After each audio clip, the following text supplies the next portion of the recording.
Assalamualaikum warahmatullahi wabarakatuh.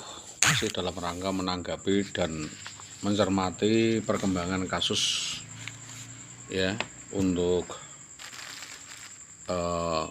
perincian tertutup yang kita buka di sini untuk keterangan di Reskrim Polres Pati. Untuk bahan keterangan ini nanti disampaikan di inspektorat dan menjadi bahan pertimbangan disampaikan kepada Bupati Pati, yaitu terkait kasus kejadian penyerobokan wewenang, penyalahgunaan wewenang jabatan yang diduga oleh oknum-oknum pejabat di Dinas Pendidikan Kecamatan Tambak Romo, terutama adalah di SD 03 Tambak Romo, mengikat kepada kepala-kepala sekolah di SD 03 Tambak Romo, bahwa kasus ini nanti bisa dikembangkan dan disampaikan di lidik ya.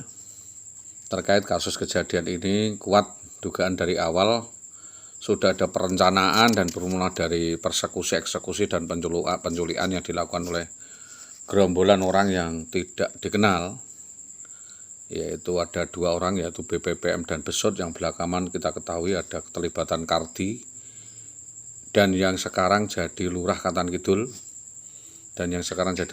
Kidul, ya, akan peristiwa penculikan yang dimaksud yaitu penculikan dan penguasaan perempuan dan anak dengan minta tebusan 600 juta dengan harga IWW 400 juta dan anak-anak 200 juta. Bahwa dari atas kejadian ini sampai dengan saat ini kami tidak bisa merinci dan menyediakan uang atau membayarkan uang itu dari mana. Kami selaku korban memilih untuk diam untuk sementara waktu karena kami diancam jika melapor kepada kepolisian, maka dengan ini saya menunggu 13 tahun baru melapor kepada kepolisian, namun sampai dengan hari ini belum ada tanggapan karena pelaku penculikan adalah oknum anggota polisi dan preman dan keluarga-keluarga polisi yang men-setting, yaitu terutama ada oknum anggota Polsek Gabus yaitu Marsono, ya, Suwarno, Swandi, dan ada Patno waktu itu, Anwar juga, dan keterangan-keterangan yang diterangkan oleh Bapak Tio waktu itu dan anggota Polsek lainnya tentang sepak terjang, kelakuan dan perbuatan Bambang Permadi. Bahwa dari penunjukan kasus ini dan perkembangannya kuat dugaan jika perkara ini ada sinyalemen kuat dugaan sindikat mafia, ya, jatan ras, ya, pemerasan, begal yang diduga justru dibackingi oknum anggota polisi tersebut dan keluarganya, melibatkan kong kali kong dengan pegawai dan oknum pejabat di Dinas Pendidikan. Waktu itu namanya adalah AST dan JS dan seorang oknum anggota dewan, dan 2 orang ini sering-sering disebut IWW akan membackingi seluruh masalahnya dan setiap waktu disebut oleh IWW, di mana IWW menantang kepada suaminya untuk bercerai dan akan dipiara oleh orang-orang tersebut.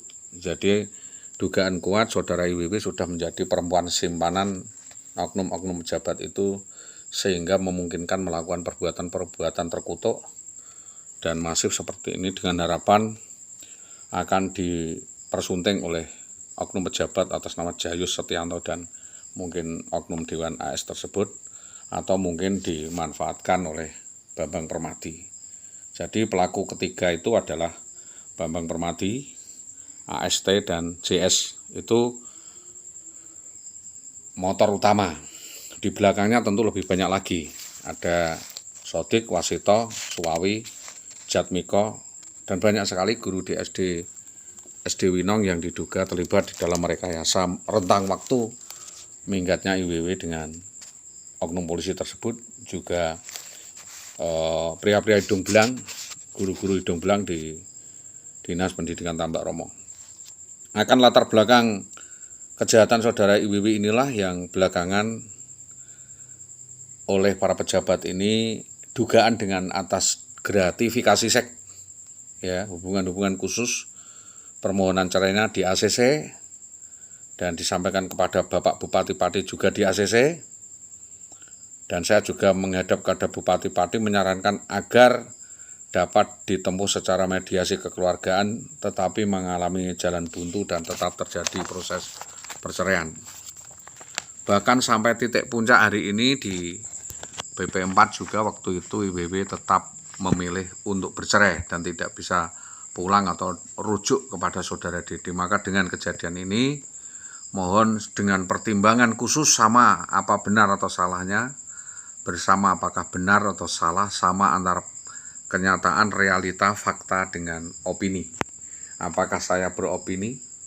Itu yang mengatakan beberapa orang saya diminta untuk introspeksi atas kesalahan saya. Itu kesalahan saya yang mana? Tentunya hal itu menjadi pandangan yang tidak menyatu dengan hal alasan. Bahwa tidak benar saudara Pak Didik ya, itu mengekoskan atau merelakan istrinya ngekos di rumah BPPM sebagaimana keterangan IWW yang sepihak itu ya, yang sepihak itu, sehingga kita seolah-olah disetting sebagai yang bersalah dan saudara IWW sebagai orang yang dizalimi. Jadi selalu melakukan imitasi seperti itu. Yang ketiga yaitu kenyataan bahwa Dinas Pendidikan Kecamatan Tambak Romo dalam hal ini adalah Pak Topo.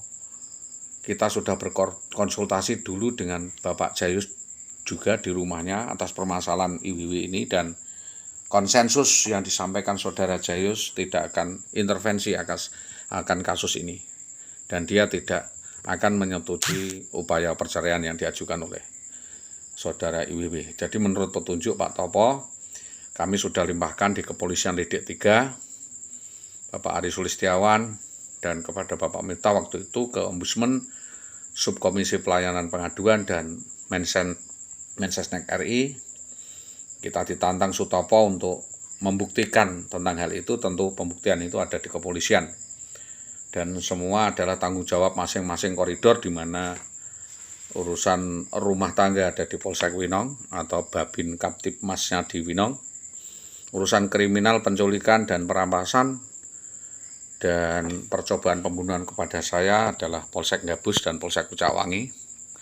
Sedangkan harapan saya di Polsek Tambak Romo ini lebih netral dan mempertimbangkan secara rasional dan menanggapi aduan saya ini secara manusiawi, secara terhormat dan berkeadilan.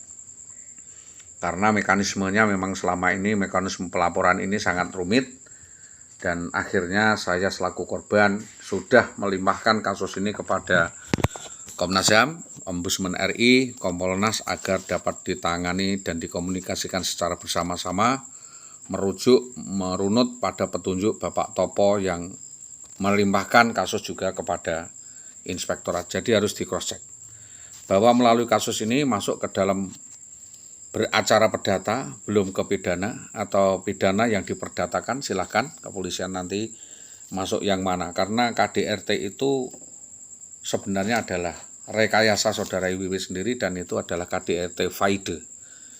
Dia menciptakan pola sedemikian rupa seolah-olah selalu menjadi korban, padahal dia adalah pelaku sebuah kejadian yang sangat tragis, banyak sekali skenarionya. Bahwa akan kasus ini masuk ke dalam beracara perdata atau pidana sepenuhnya adalah kepenuhan kepolisian. Jadi kami sudah konsultasi kepada Kajari juga agar menyampaikan hal ini ke bawah dulu. Dan belakangan diketahui tahun 2018 IWW diduga berselingkuh lagi atau kawin gelap dengan orang lain, ya, juga oknum Polsek, dan juga berselingkuh lagi dengan kepala sekolah SMP Satap dan sekolah guru SD, dan melakukan kong kali kong dan lain sebagainya. Jadi kejadian ini sudah kami laporkan di Polsek Winong, kami laporkan di Polsek Gabus, dan sekarang kita ingin minta kepastian hukum kepada Polsek Tambak Romo. Esensinya sama, yaitu penculian yang dikategorikan dan pemerasan yang dilakukan oleh BPPM. Korban jelas saudara Didik, digebuki, diceneng, dianiaya oleh BPPM dan timnya di depan Masjid Mojolawaran Gabus, dan Bambang Permadi ini melakukan action seolah-olah ada olah TKP dengan proses yaitu meneror, memeras, dan mengintimidasi korban, lalu istri dan anak korban disekap, dibawa di rumahnya sampai sekarang. Maka menimbang mengingat bahwa adanya unsur pidana yang ditentukan pada ini adalah 323, yaitu menahan seseorang dan meneruskan penahanan, itu ancaman pidananya adalah 12 tahun. Jungto 294 mengancam atau orang, hukuman orang dengan sengaja menyebabkan perbuatan dilakukannya karena perbuatan itu dianggap sebagai pencarian atau kebiasaan, yaitu menculik, menampung orang, dan menjual, mengeksploitasi orang, 289, 294 kidnap, dan lain sebagainya. Tentunya itu nanti bisa dirumuskan dan para pihak dapat mengambil bagian atau berproses dalam kasus ini sebagaimana apa yang sudah kami sampaikan selama ini. Itu yang dapat kami sampaikan atas kerjasama semua pihak. Kami sampaikan terima kasih.